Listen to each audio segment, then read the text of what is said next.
بنی اسرائیل کا مچھلی کے شکار والا واقعہ قرآن مجید میں نہایت عبرتناک انداز میں بیان کیا گیا ہے۔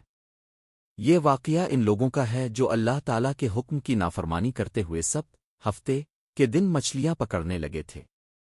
یہ قصہ سورہ الاعراف میں تفصیل کے ساتھ مذکور ہے۔ اللہ تعالیٰ نے بنی اسرائیل کو ہفتے کے دن عبادت کے لیے مخصوص کیا تھا، اور اس دن دنیاوی کام خاص طور پر شکار کرنا ان پر حرام قرار دیا گیا تھا۔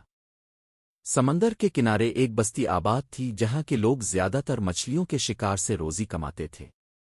اللہ تعالیٰ نے ان کی آزمائش کے لیے ایسا کیا کہ ہفتے کے دن سمندر میں بے شمار مچھلیاں ظاہر ہوتی، پانی کی سطح پر تیرتے اور کناروں کے قریب ایجاد، جبکہ باقی دنوں میں مچھلیاں کم ہوتیں۔ شروع میں لوگ اللہ کے حکم کی پابندی کرتے رہے، مگر رفتہ رفتہ ان کے دلوں میں لالچ پیدا ہو گیا۔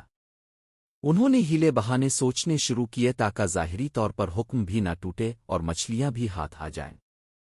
چنانچہ انہوں نے سمندر کے کنارے تالاب اور گڑھے کھودے، جال بچھائے اور پانی کے راستے بنائے۔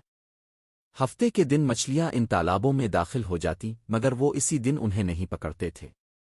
اتوار کے دن جا کر انہیں نکالتے اور کہتے کہ ہم نے تو ہفتے کے دن شکار نہیں کیا۔ یہ دراصل اللہ کے حکم کے ساتھ دھوکہ اور شریعت کا مذاق تھا۔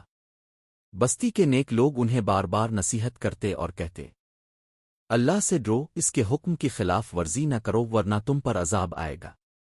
مگر نافرمان لوگ اپنی چالاکی پر خوش تھے۔ وہ سمجھتے تھے کہ انہوں نے قانون کو دھوکہ دے دیا ہے، حالانکہ اللہ دلوں کے بھید جانتا ہے۔ بستی میں 3 قسم کے لوگ ہو گئے تھے۔ 1 وہ لوگ جو گناہ کر رہے تھے، 2 وہ نیک لوگ جو انہیں منع کرتے تھے، 3 وہ لوگ جو خود تو گناہ نہیں کرتے تھے مگر برائی سے روکنے میں خاموش تھے۔ جب انہوں نے مسلسل نافرمانی کی اور نصیحت قبول نہ کی تو اللہ تعالیٰ کا عذاب نازل ہوا۔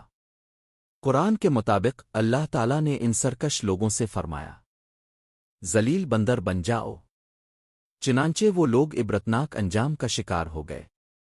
ان کی شکلیں مسخ کر دی گئیں اور وہ ذلیل و خوار ہو گئے۔ یہ واقعہ صرف بنی اسرائیل کے لیے نہیں بلکہ پوری انسانیت کے لیے ایک سبق ہے کہ اللہ کے احکام کے ساتھ دھوکہ، ہیلا سازی اور نافرمانی انسان کو تباہی تک پہنچا دیتی ہے۔ قرآن مجید میں اللہ تعالیٰ فرماتا ہے، اور تم ان لوگوں کو خوب جانتے ہو جو تم میں سے ہفتے کے دن حد سے بڑھ گئے تھے، تو ہم نے ان سے کہا، ذلیل بندر بن جاؤ۔ سورہ البقرہ 65۔ اس واقعے سے یہ سبق ملتا ہے کہ اللہ کے احکام میں چالاکی نہیں چلتی۔ حرام کو ہیلوں سے حلال نہیں بنایا جا سکتا۔ نیکی کا حکم دینا اور برائی سے روکنا مومن کی ذمہ داری ہے۔ دنیاوی لالچ انسان کو اللہ کے عذاب تک پہنچا سکتا ہے۔